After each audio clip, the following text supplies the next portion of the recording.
یا مردہ۔ قصور پورے پاکستانی قوم کو پتا ہے کہ اپنے لوگوں کی امن کی بات کی ہے، یہ بات کی ہے کہ 80,000 شہداء پاکستان نے پیش کیے، مزید شہداء اٹھانے ہم نے نہیں ہے۔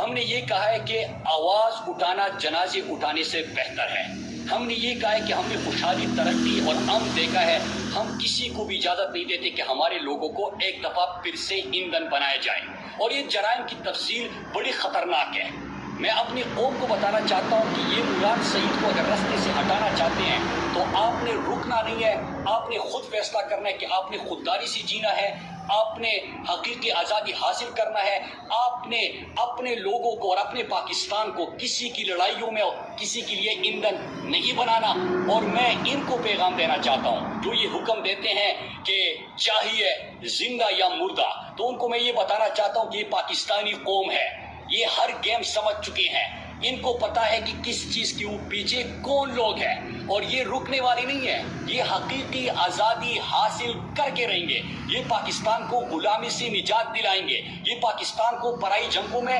نہیں شامل کریں گے، یہ مزید جنازے نہیں اٹھائیں گے، یہ امن، خوشحالی اور ترقی سے جئیں گے۔ یہ پاکستان ہے، یہ نیا پاکستان ہے۔